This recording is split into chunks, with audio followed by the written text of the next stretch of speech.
La lumière du soleil filtre à travers les baies vitrées de la salle à manger formelle de mes parents, se reflétant sur les verres en cristal comme de minuscules prismes. Le poids familier de la tradition s'installe en moi alors que j'ajuste la serviette en lin bordeaux sur mes genoux, respirant l'arôme riche du rôti en cocotte de maman. Papa se tient au bout de la table en acajou poli, découpant la viande avec une précision experte, chaque tranche tombant parfaitement sur la porcelaine Wedgwood qu'il réserve aux réunions du dimanche. Juste un petit morceau pour moi, papa, dis-je, en le regardant ignorer ma demande et déposer tout de même une généreuse portion dans mon assiette. Tu es trop mince, Gabriel, dit-il sans lever les yeux. Tu l'as toujours été.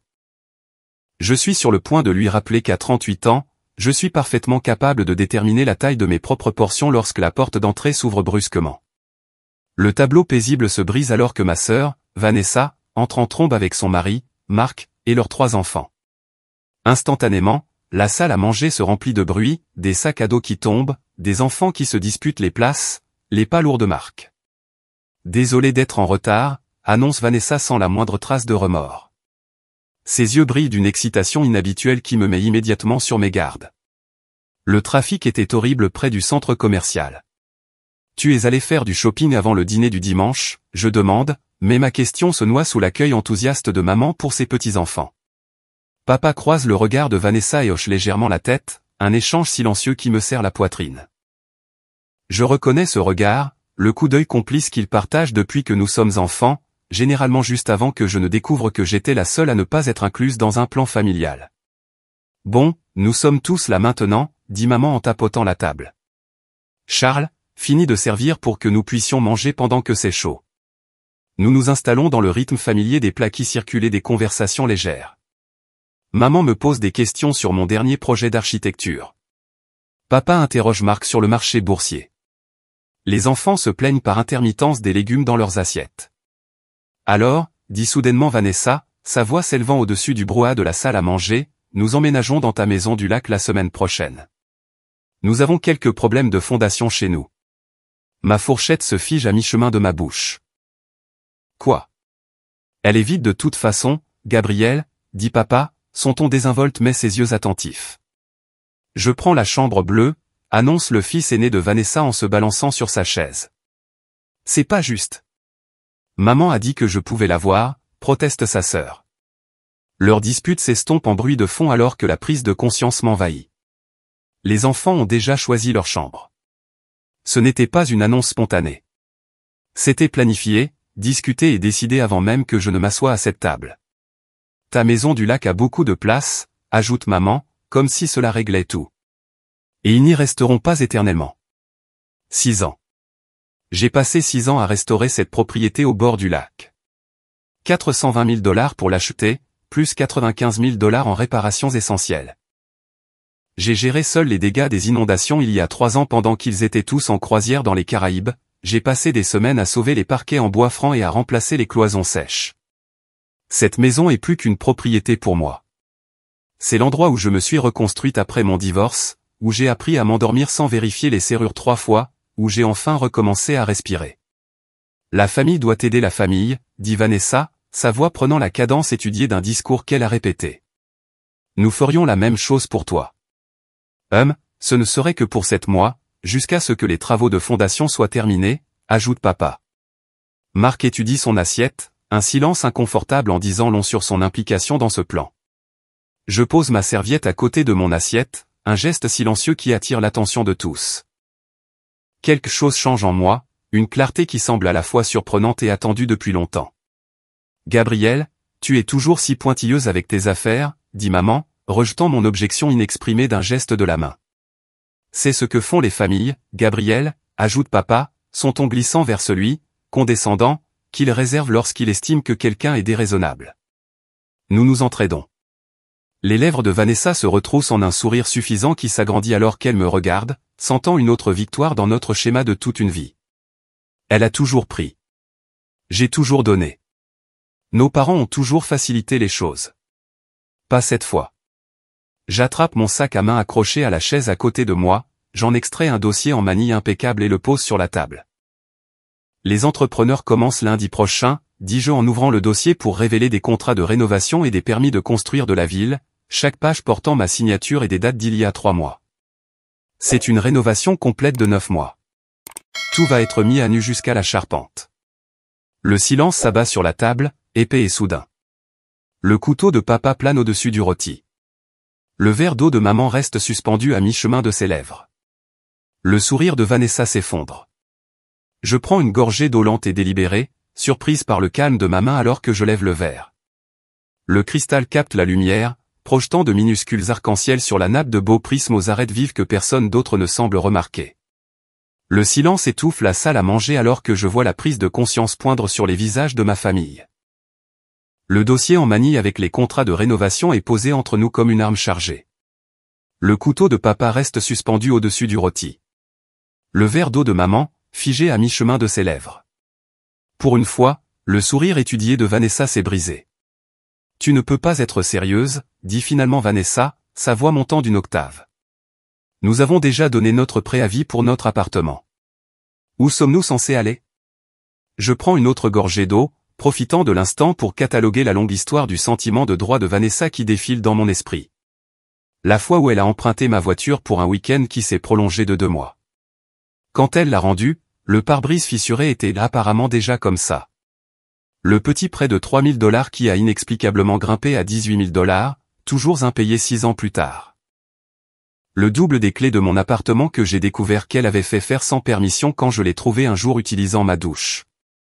Vous devrez trouver un autre endroit, dis-je, ma voix plus stable que je ne l'aurais cru. Les entrepreneurs commencent lundi. Gabriel, papa pose son couteau à découper, abandonnant toute prétention de continuer le dîner. Sa voix de négociateur d'entreprise prend le relais, le ton qu'il réserve aux clients difficiles. Sois raisonnable. Ta sœur a 3 enfants. Et des problèmes de fondation, ajoute maman en hochant vigoureusement la tête. Tu ne peux pas t'attendre à ce qu'ils vivent dans une maison dangereuse. Je ne m'y attends pas, je réponds. Je m'attends à ce qu'ils trouvent leur propre solution de logement qui n'implique pas de prendre la mienne. Les yeux de Vanessa se rétrécissent alors qu'elle échange un regard avec papa. Je reconnais leur communication silencieuse. Le même regard qu'ils ont partagé quand j'avais 16 ans et que j'ai découvert qu'ils avaient donné mes économies pour l'université pour financer le mariage de Vanessa. La campagne de pression coordonnée est si familière que je pourrais en écrire le scénario. Mais nous avons déjà commencé à faire nos cartons, la voix de Vanessa passe de l'exigence au désespoir, pile au bon moment. Le camion de déménagement est prévu pour lundi matin. Cela va briser le cœur de ton père, murmure maman, prenant la main de papa dans une solidarité théâtrale. Mon téléphone vibre sur mes genoux. Un SMS de Miguel, mon entrepreneur, tous les matériaux ont été livrés. Nous sommes prêts pour lundi matin, 7 heures précises. Une notification suit, système de serrure intelligente activé. Quelque chose de chaud se déploie dans ma poitrine. Pas de colère, pas d'anxiété. De la confiance. Pendant qu'ils préparaient leur embuscade, je me préparais. La société de sécurité a terminé l'installation la semaine dernière. Les permis de rénovation sont déposés et approuvés. J'ai tout fait dans les règles de l'art. Et pour entreposer nos meubles ? Marc parle pour la première fois, étudiant toujours son assiette. Nous pourrions au moins stocker des choses dans le garage temporairement. Le garage est en cours de conversion en salle de sport, dis-je. Tout va être mis à nu jusqu'à la charpente. Tu regretteras d'avoir fait passer la rénovation avant la famille, siffle Vanessa, les larmes montant sur commande. J'ai déjà vu cette performance, lors des fêtes de famille, des anniversaires, chaque fois qu'elle n'obtient pas ce qu'elle veut. Les larmes qui apparaissent et disparaissent avec une précision suspecte. Papa se penche en avant, la voix basse. Gabriel, cette situation pourrait avoir un impact sur certaines décisions concernant l'avenir. La menace de l'héritage. Pile au bon moment. Et les enfants, la voix de maman s'élève avec une détresse étudiée. Ils seront sans abri. Je plie précisément la serviette sur mes genoux, chaque pli délibéré. Le poids de leurs attentes, leur vie de demande déguisée en obligation familiale, pèse sur mes épaules. Mais ils ne m'écrasent plus.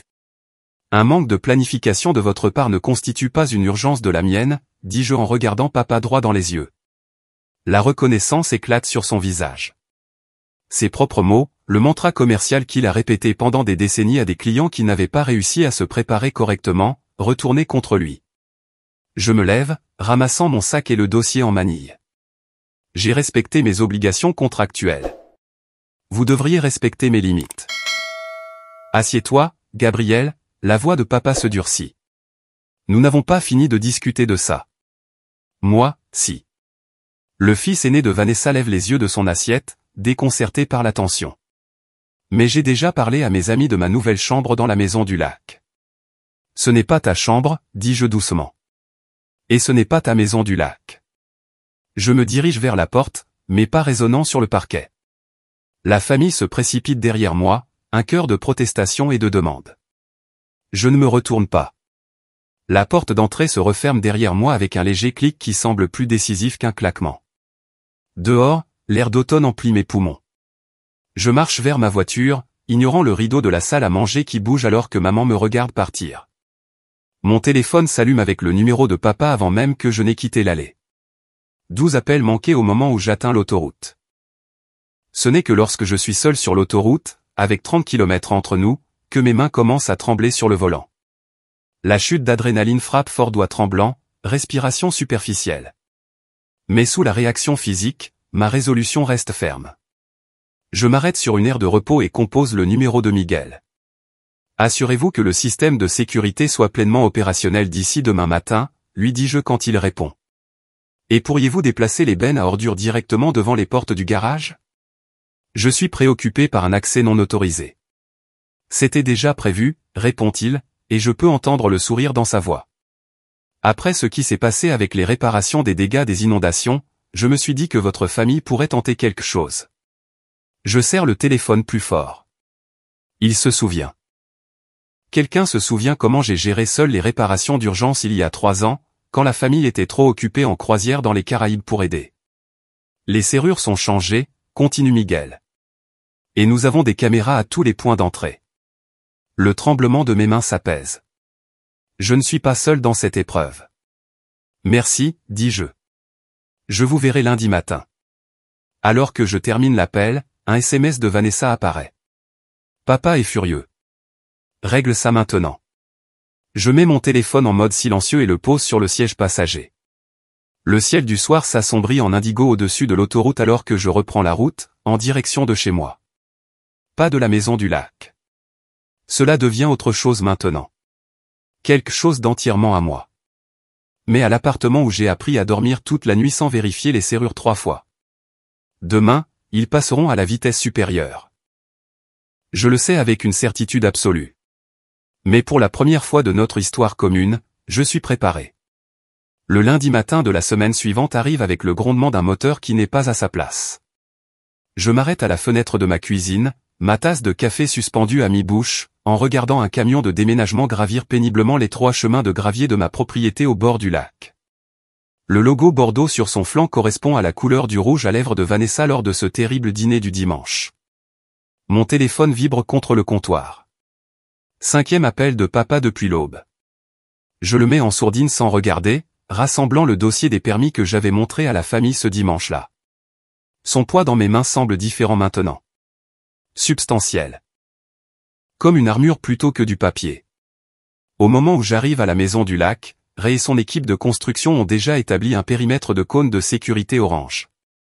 Des chevalets de sciage bloquent l'entrée de l'allée, forçant le camion de déménagement à tourner au ralenti sur la route. Je me gare derrière le pick-up de Ray et sors dans l'air frais d'automne qui porte l'odeur du pain et des gaz d'échappement de tronçonneuse. Mademoiselle Morgan, Ray hoche la tête, un porte-bloc à la main, flanqué de 6 ouvriers en casque de protection. Nous avons affiché les permis de démolition comme requis. Le déshabillage intérieur commence dans 30 minutes. Merci. Je parcours la propriété du regard. Je vois que nous avons des visiteurs inattendus. Le visage buriné de Ray reste professionnel. Ils sont arrivés il y a environ 10 minutes, prétendant avoir votre permission pour emménager aujourd'hui. La porte du camion de déménagement s'ouvre. Vanessa émerge, des lunettes de soleil de marque poussées sur le dessus de sa tête, le visage rouge d'une couleur qui s'intensifie lorsqu'elle m'aperçoit. Qu'est-ce qui se passe, bordel ? Elle se dirige vers moi d'un pas décidé, pointant du doigt le matériel de construction. Ces hommes ne laissent pas passer nos déménageurs. Je la rencontre à mi-chemin, en maintenant une distance suffisante pour que sa voix doive porter à travers la cour. L'agent de sécurité que j'ai engagé se tient attentivement près de Ray, sa présence étant une assurance calme. Comme je vous l'ai expliqué dimanche dernier, la rénovation commence aujourd'hui. Je brandis les permis. La propriété n'est pas habitable pendant les travaux. Tu ne peux pas être sérieuse, la voix de Vanessa s'élève, attirant les regards des ouvriers. Nous avons déjà donné notre préavis pour notre logement. Où sommes-nous censés aller? Je sors une enveloppe de mon sac. Ceci pourrait t'aider. C'est un contrat de 6 mois pour un garde-meuble, déjà payé en totalité. Parfait. Elle regarde l'enveloppe mais ne la prend pas. Un garde-meuble? Nous avons besoin d'un endroit où vivre, pas d'un endroit pour entreposer nos affaires. Votre logement n'est pas ma responsabilité, Vanessa. Les mots sortent plus facilement que je ne l'aurais cru. Vos problèmes de fondation ne sont pas apparus du jour au lendemain. Vous avez eu le temps de prendre vos dispositions. Ses yeux se rétrécissent, cherchant une faiblesse sur mon visage. N'en trouvant aucune, elle se tourne vers la maison. J'ai toujours une clé. Nous nous arrangerons avec ton petit projet. Ça ne marchera pas, je la suis à pas mesuré alors qu'elle se dirige vers la porte d'entrée. Vanessa enfonce sa clé dans la serrure. Rien ne se passe. Elle essaie à nouveau, en tournant plus fort. Bienvenue chez Secure Home System, annonce une voix robotique depuis le petit haut-parleur à côté de la porte. Tentative d'entrée non autorisée détectée à l'entrée principale, alerte envoyée aux propriétaires et aux services de sécurité. Mon téléphone sonne avec la notification d'alerte. Vanessa se retourne vivement vers moi. Tu as changé les serrures? La semaine dernière. Je hoche la tête en direction des caméras de sécurité montées discrètement au niveau du toit. La police a été informée d'une éventuelle violation de propriété. Protocole de sécurité standard. Quelque chose se brise dans son expression, le vernis poli se fissurant pour révéler une suffisance brute en dessous. Tu ne peux pas nous faire ça. Nous sommes de la famille. La famille respecte les limites, dis-je, surprise par la fermeté de ma voix. Mon téléphone sonne. La société de sécurité. Pile à l'heure. Je réponds brièvement, confirmant que l'alerte a été déclenchée par ma sœur, et non par un véritable intrus. Quand je raccroche, Vanessa s'est retirée vers le camion de déménagement. À travers le pare-brise, je peux la voir gesticuler sauvagement en direction de Marc, qui est affalé sur le siège passager. Ray s'approche, casque à la main. Nous sommes prêts à commencer quand vous le serez, Madame Morgan. Procédons. Je signe son porte-bloc. Le calendrier intérieur est serré. J'aimerais que la suite parentale soit démolie d'ici jeudi. Nous nous en occuperons. Il hésite. Votre sœur semble déterminée. Devons-nous nous attendre à des interférences? Avant que je ne puisse répondre, le moteur du camion de déménagement rugit. Au lieu de faire demi-tour, il s'élance vers l'avant, contournant les chevalets de sciage en déviant sur la pelouse.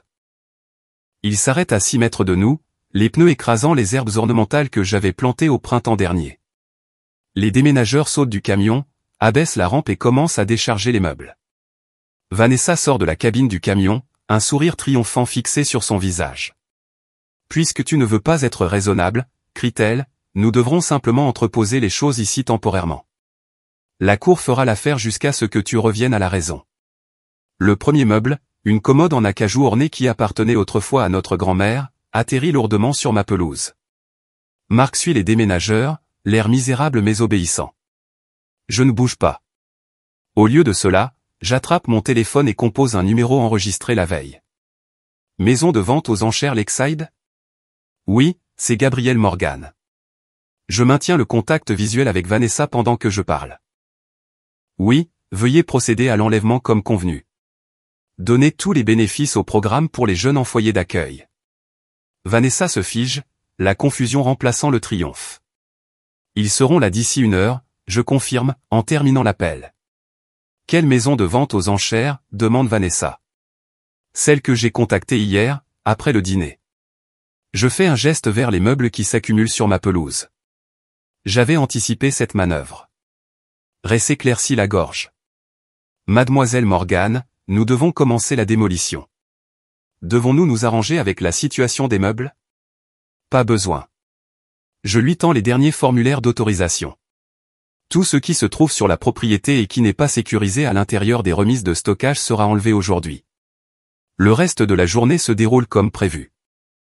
La construction commence tandis que les tas de meubles s'agrandissent sur ma pelouse. Vanessa alterne entre menaces et larmes. Marc finit par la convaincre de partir, promettant qu'ils reviendront demain pour régler ce malentendu. 2 jours plus tard, le mercredi, je reçois l'appel que j'attendais. Je suis dans ce qui était autrefois la chambre principale, alors que les ouvriers retirent les dernières plaques de plâtre, révélant les montants nus en dessous. Espèce de garce sans cœur, la voix de Vanessa explose à travers mon téléphone. Le camion des enchères à tout prix. C'étaient des meubles de famille. Je sors pour mieux entendre par-dessus le bruit de la construction. Alors il n'aurait jamais dû être abandonné sur une propriété qui ne t'appartient pas. Son cri résonne à travers le téléphone, mais quelque chose a changé en moi. Le calme que je ressens n'est pas forcé, il est devenu mon état naturel. La limite que j'ai établie me semble juste. Nécessaire. J'ai conservé toute la documentation, lui dis-je lorsque sa tirade s'apaise. Photos de meubles abandonnés sur une propriété privée. Vidéo de surveillance de tentatives d'entrée non autorisée. Le rapport de police sur les avertissements pour violation de propriété. Le silence à l'autre bout du fil en dit long. J'ai donné des instructions à la société de gestion immobilière concernant les visiteurs autorisés, je poursuis. Vous êtes la bienvenue pour prendre rendez-vous afin de voir l'avancement des rénovations, avec un préavis. Maman et papa viennent te raisonner, dit-elle enfin, la voix cassante de fureur. Je regarde ma montre, puis jette un coup d'œil au chef de chantier qui me fait un signe de pouce levé. Timing parfait. Laissez-les voir exactement ce qu'ils ne peuvent pas me prendre. Alors que je raccroche, les ouvriers commencent à démanteler ce qui aurait été la suite parentale revendiquée par Vanessa.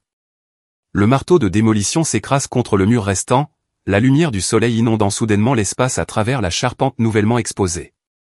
Pour la première fois depuis des années, je peux respirer profondément ici, l'air sans la sueur et les possibilités au lieu de l'obligation. Le système de sécurité sonne, m'alertant de l'approche de véhicules sur la propriété. Je sors sur le porche, les plans de construction à la main, regardant la voiture de mes parents s'arrêter à côté du matériel de construction. La démolition des murs de la chambre principale se termine avec un timing dramatique parfait. Je me tiens, encadré par la lumière du soleil qui traverse les poutres en bois nu, prête à les accueillir selon mes propres termes. Je redresse mon casque de protection et ajuste mes lunettes de sécurité, un sourire se dessinant au coin de ma bouche. Mademoiselle Morgane, où voulez-vous que les cloisons sèches soient empilées, demande Rico, le chef de chantier. Le long du muret, je réponds en désignant ce qui était autrefois le buffet antique de ma grand-mère. Assurez-vous qu'il soit couvert s'il semble qu'il va pleuvoir. Papa et maman sortent de la voiture comme des explorateurs prudents posant le pied sur un terrain étranger. Le visage de papa se durcit en voyant le matériel de construction éparpillé sur ce qui était autrefois une pelouse manucurée. La main de maman vole à sa bouche alors que ses yeux parcourent la propriété. Que as-tu fait? La voix de papa traverse la cour, rivalisant avec la scie circulaire qui hurle à travers le bois à proximité. Je marche vers eux à pas mesurés, mes bottes de travail craquant sur le gravier. Je vous l'ai dit. Rénovation de 9 mois. Tout mis à nu jusqu'à la charpente. Ils me suivent par la porte d'entrée, et leurs pas hésitent au seuil de ce qui était autrefois le salon. Poutres apparentes.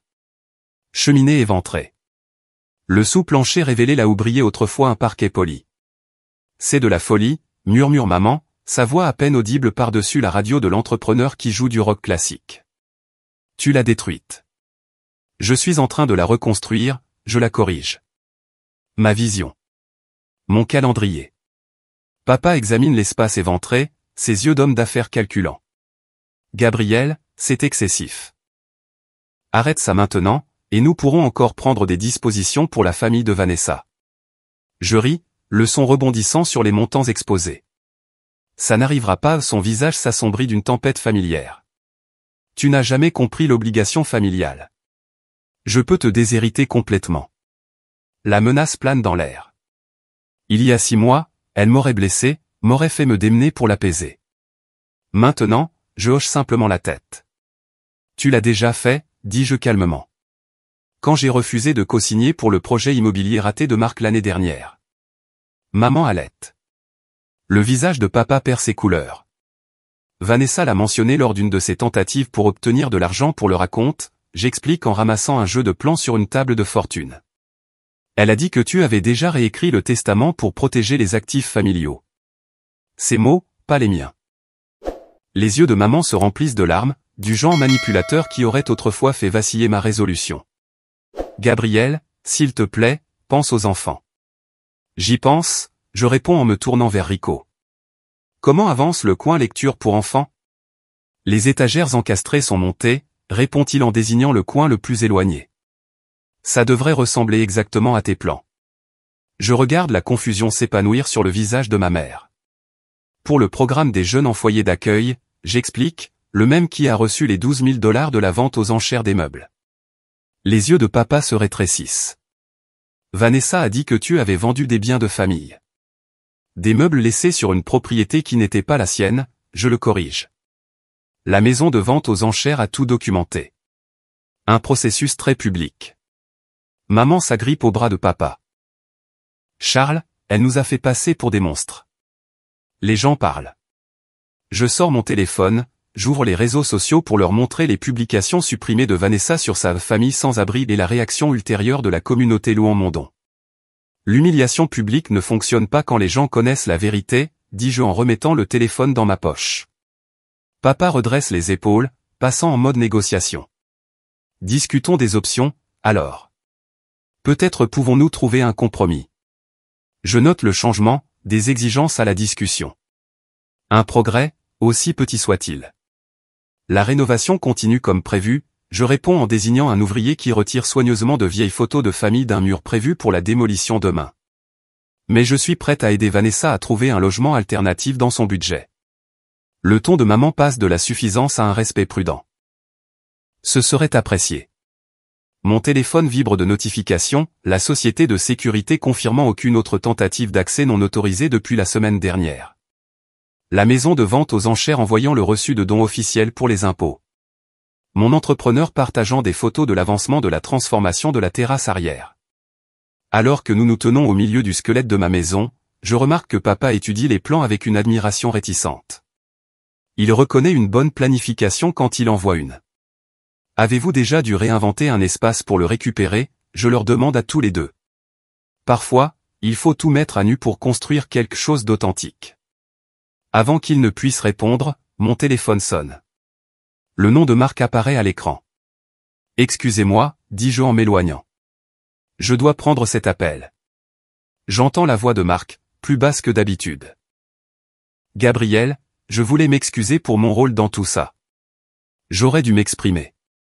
Par la fenêtre, je vois mes parents retourner à leur voiture, leur posture moins rigide qu'à leur arrivée.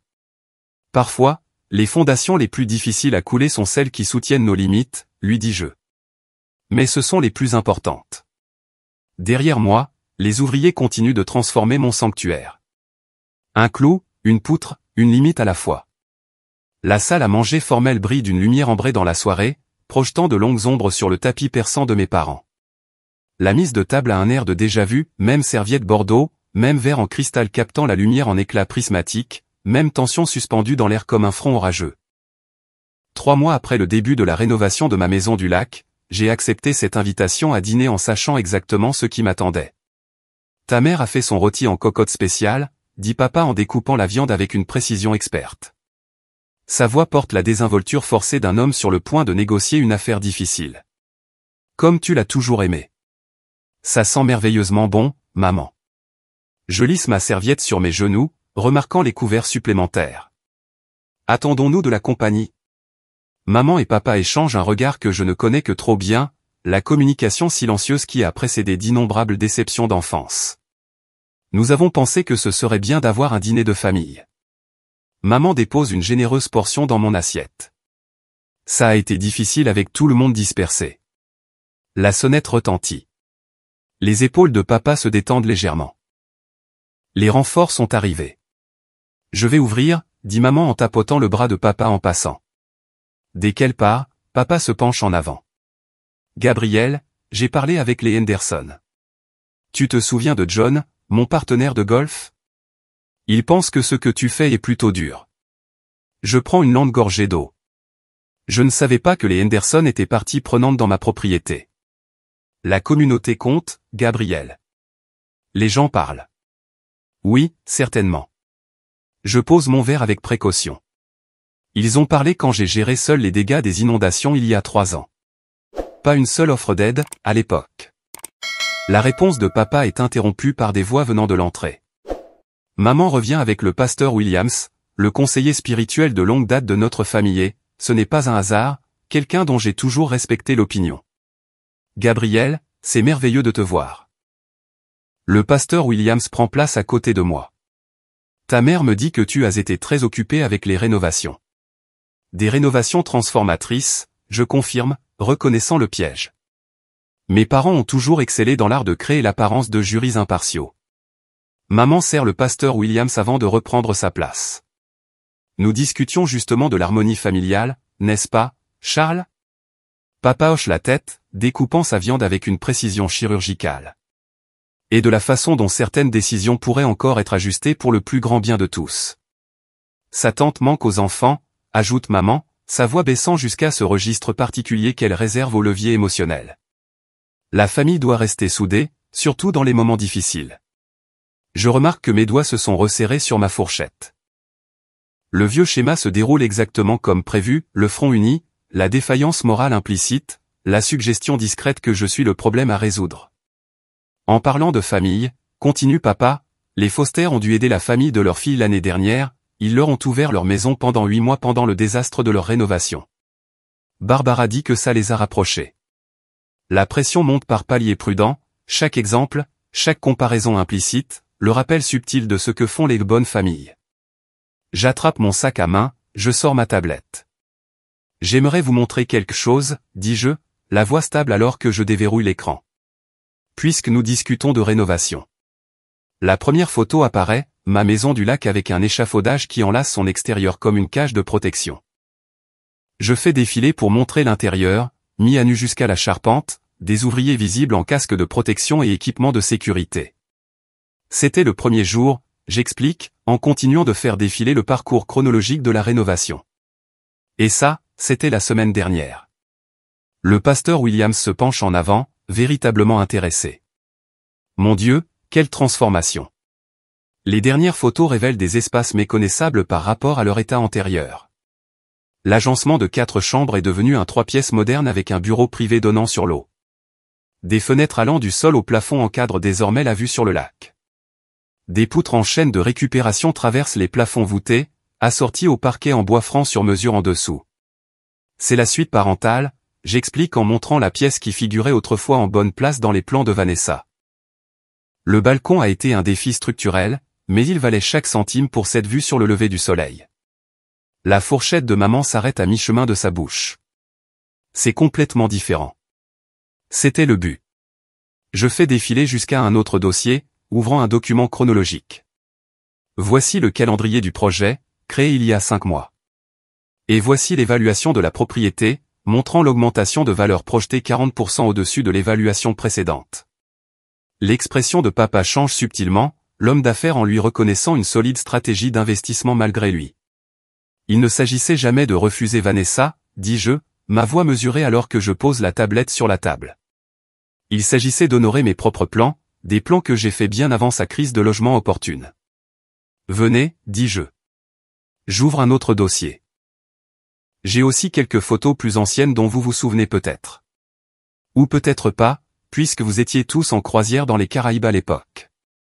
Les photos des dégâts de la tempête apparaissent, ma maison du lac avec de l'eau à mi-hauteur du premier étage, des meubles flottants, les murs montrant déjà des signes de moisissure. 28 000 $ en réparation d'urgence, je continue, en affichant les reçus et les factures des entrepreneurs. Voici les SMS de cette semaine. Ceux où je demandais de l'aide et où l'on m'a répondu que tout le monde était trop occupé en vacances. Le visage de maman pâlit. Papa étudie son assiette avec un intérêt soudain. Respecter les limites n'est pas de la cruauté, dis-je dans le silence. C'est l'âge adulte. Les épaules de papa s'affaissent légèrement, un geste si subtil que je l'aurais manqué auparavant. Pour la première fois, je ne le vois pas comme le patriarche de la famille, mais comme un négociateur qui reconnaît que sa position a été déjouée. J'aurais dû aider avec ses réparations, dit maman doucement. Sans condition, sans attente. Peut-être la première excuse sincère que j'ai jamais entendue de sa part. La porte d'entrée s'ouvre, brisant l'instant. Vanessa entre en trombe, les joues rouges d'une indignation vertueuse, s'attendant clairement à trouver le front uni habituel contre moi.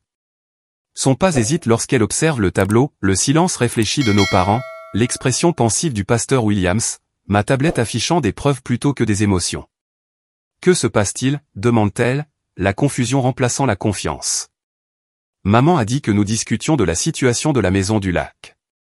C'était le cas, je confirme, en me levant et en rassemblant mes affaires.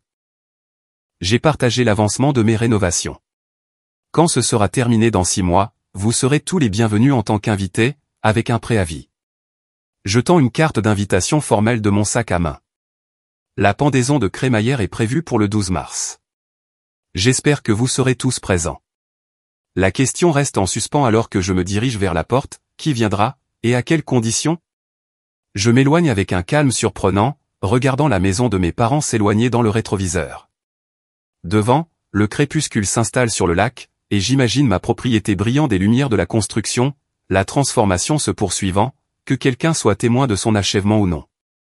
Pour la première fois de ma vie d'adulte, je ne ressens ni culpabilité ni obligation, seulement la certitude tranquille que la paix n'exige pas la reddition. Parfois, elle exige de prendre position. La lumière du soleil danse sur le lac, projetant des reflets de diamants sur le plafond de ma chambre. 6 mois ont passé depuis cette embuscade du dîner du dimanche, et la transformation de ma maison du lac est enfin terminée. Je tiens une tasse de café entre mes paumes, savourant le calme matinal sur mon balcon. Aucune voix ne réclame mon attention. Aucune obligation n'encombre mes pensées. Juste le doux clapotis de l'eau contre le quai et le chant des oiseaux du vieux chêne que j'ai refusé d'enlever pendant la construction. En bas, la cuisine professionnelle brille d'accents cuivrés et de comptoirs en bois de récupération. Le week-end dernier, j'ai reçu des amis pour le dîner, servant du vin dans des verres que j'ai choisis, non hérités. Les rires résonnaient dans des pièces autrefois désignées pour les enfants de Vanessa. La salle de sport occupe ce qui aurait été sa suite parentale, mon rappel quotidien que prendre soin de soi n'est pas égoïste. Mon téléphone sonne. Un SMS de Rachel, mon entrepreneur devenu ami. Je n'arrive toujours pas à croire que nous avons réussi. Meilleur projet de tous les temps. Je souris, me souvenant de son expression stupéfaite lorsque j'ai exposé ma vision pour la première fois. Vous voulez vider une maison parfaitement bonne, avait-elle demandé. Maintenant, elle amène des clients potentiels pour voir ma maison avec permission. Toujours la permission. La sonnette interrompt ma rêverie. À travers la caméra de sécurité, j'aperçois mes parents debout maladroitement sur le porche, papa se balançant d'un pied sur l'autre, maman serrant une petite plante, leur première visite depuis la fin des rénovations. J'appuie sur l'interphone. Entrez, dis-je, en déverrouillant la porte à distance. C'est ouvert. Ils entrent timidement, si différents du dîner du dimanche où tout cela a commencé. Les yeux de papa s'écarquillent devant les plafonds vertigineux, le regard de maman fixé sur la table de la salle à manger positionnée exactement là où Vanessa avait autrefois prétendu que l'espace serait parfait pour les devoirs des enfants. Gabriel, c'est îlot? Papa s'interrompt, à court de mots pour peut-être la première fois de sa vie. Remarquable, termine maman, posant son offrande de paix, une petite plante de jade, sur la table d'appoint. Vraiment remarquable. Je sers du café dans des tasses artisanales, les regardant cataloguer les changements. Maman s'attarde près du mur de photos images de mes randonnées, de mes projets architecturaux et de mes baignades au coucher du soleil. Pas un seul portrait de famille parmi elles. C'est ce que je suis devenu, dis-je simplement, répondant à la question qu'elle ne pose pas. Papa hoche la tête, son œil d'homme d'affaires notant la qualité de l'artisanat. Tu as créé quelque chose de remarquable ici, admet-il, faisant écho à maman sans s'en rendre compte. La reconnaissance douce amère plane entre nous, une croissance qui a nécessité de la distance. Plus tard, j'organise une réunion impromptue. Rachel apporte du champagne. La société de sécurité envoie un panier cadeau avec une carte indiquant pour notre cliente la plus respectueuse. Le propriétaire de la maison de vente aux enchères passe, partageant fièrement des photos du centre communautaire meublé avec les biens de famille abandonnés de Vanessa. Le directeur du programme pour les jeunes en foyer d'accueil a pleuré quand nous avons tout livré, me dit-il. Il a dit que c'était leur premier ensemble de meubles assortis de tous les temps. Mon téléphone vibre avec un SMS de Vanessa. Je suis désolé pour les meubles. Pouvons-nous parler? Je considère ces mots, composant ma réponse avec soin, dîner le mois prochain, apporte le dessert. Aucune discussion sur un emménagement. La limite maintient à la fois la protection et la possibilité. Après le départ de tout le monde, papa s'arrête à la porte. Respecter les limites n'est pas de la cruauté. C'est l'âge adulte, dit-il pensivement, me citant. Sa reconnaissance ressemble à la dernière rénovation achevée. Le soir tombe alors que je marche seul vers mon quai. Le coucher de soleil transforme le ciel de l'or au violet, des couleurs ondulant à la surface de l'eau. Mon reflet apparaît solide, inébranlable contre la toile changeante au-dessus. La paix ne signifie pas renoncer à ses limites. Elle signifie les respecter. Et dans ce sanctuaire, achevé par ma propre vision, j'ai trouvé les deux.